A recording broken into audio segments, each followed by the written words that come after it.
আসসালামু আলাইকুম। সবাই ভালো আছেন নিশ্চয়ই। সবাইকে মুহিত সায়েন্স কেয়ার আমার এই চ্যানেলে স্বাগতম জানাচ্ছি। আমাকে ক্লাসে অনেক স্টুডেন্ট একটা প্রশ্ন সচরাচর করে এবং প্রশ্নটা নিয়ে বাজারের বইগুলোতে এবং বিভিন্ন বইয়ের মাঝে কিছু বিভ্রান্তিও আছে। সেই বিষয়টা আজকে আপনাদের সাথে একটু আলাপ করার চেষ্টা করছি। সেটা হলো, প্রশ্নটা খুব ইজি, কিন্তু এর উত্তরটা নিয়ে কিছু বিভ্রান্তি আছে। সেটা ভেরি সিম্পল। মৌলিক রং কয়টি ও কি কি? মৌলিক রং কয়টি ও কি কি? যারা বিজ্ঞানের স্টুডেন্ট বা এমনি যারা আমরা সাধারণভাবে যারা পাশ করেছি, বিভিন্ন বইগুলোতে আমরা দেখেছি, তাহলে মৌলিক রং কয়টি ও কি কি আমরা অনেকেই জানি। কিন্তু এটা নিয়ে যেখানে বিভ্রান্তি হয় সেই বিভ্রান্তি জায়গাটি আমি বলছি। তাহলে মৌলিক রং জেনারেলি তিনটি। সেটা হলো লাল, নীল, সবুজ। লাল, নীল, সবুজ। এটা কিন্তু সবাই আমরা জানি, লাল, নীল, সবুজ এই তিনটি মৌলিক রং। কেন মৌলিক রং? কারণ এই তিনটি দিয়ে বাকি সব রং তৈরি করা যায়। যত রং আছে সব এই তিনটি দিয়ে তৈরি করা যায়। আচ্ছা, এই যে এই তিনটি মৌলিক রং, এটা আসলে কার ভিত্তিতে? এইটা হলো ইস্যু।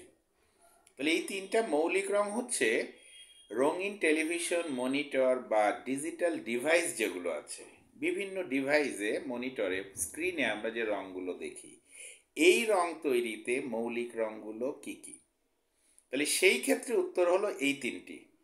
এবং আমাদের বিসিএস সহ বিভিন্ন চাকরি এবং একাডেমিক লেখাপড়ায় রং সংক্রান্ত যে বিষয়গুলো আছে সেখানে কিন্তু মৌলিক রং বলতে এই ডিজিটাল ডিভাইসে যে রঙগুলো তৈরি হয় সেগুলোকেই মিন করা হয়। কথাটা কি বোঝা গেছে? তাহলে মৌলিক রং এই তিনটি, লাল, নীল, সবুজ। এবং কোথায়? রঙিন টেলিভিশন বা ডিজিটাল ডিভাইসে রং তৈরির ক্ষেত্রে মৌলিক রং এগুলো। ঠিক আছে?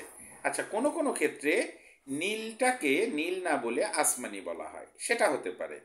সেক্ষেত্রে লাল, আসমানি ও সবুজ মৌলিক রং। আচ্ছা, তাহলে বিভ্রান্তিটা কোথায় হয় সেটা আমি আপনাদের একটু ধরিয়ে দিচ্ছি। বিভ্রান্তিটা হয় হলো, অনেকে না বুঝে যেটা করে, এই মৌলিক রং কিন্তু আরও একভাবে অন্য তিনটি হয়। সেটা কোথায়? সেইটা হচ্ছে পেইন্ট ইন্ডাস্ট্রি, বিভিন্ন ধরনের যে রঙের ইন্ডাস্ট্রিগুলো আছে সেইখানে রং তৈরির ক্ষেত্রে মৌলিক রং ভিন্ন।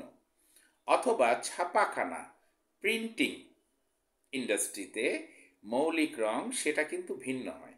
কি হয় আমি শুধু বলে রাখছি, কিন্তু আপনারা এগুলো যেখানেই দেখবেন, এটা চাকরির পরীক্ষা বা একাডেমিক পরীক্ষার জন্য এগুলো পড়বেন না।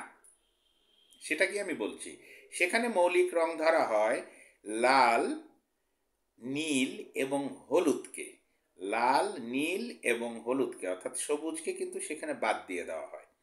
কিন্তু আমি আপনাদেরকে বলছি, আপনারা এগুলোতে বিভ্রান্ত হবেন না। বাজারে অনেক বইয়ে এই জিনিসগুলো না বুঝে রঙের মাঝে এগুলোকে নিয়ে আসে। এবং এই মৌলিক রঙগুলো দিয়ে যে অন্যান্য গৌণ রং, প্রাইমারি বা প্রাথমিক রং দিয়ে যে গৌণ রং তৈরি হয়, সেক্ষেত্রেও তারা বিভ্রান্তিতে ফেলে দেয়।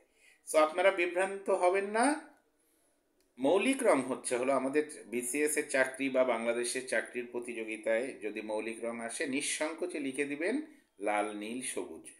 আর আরেকটা তথ্যের সঙ্গে দিয়ে রাখি, সেটা হলো এই তিনটি রং মিলে কিন্তু সম অনুপাতে যদি এই তিনটি রং মিশানো হয় তাহলে সাদা হবে।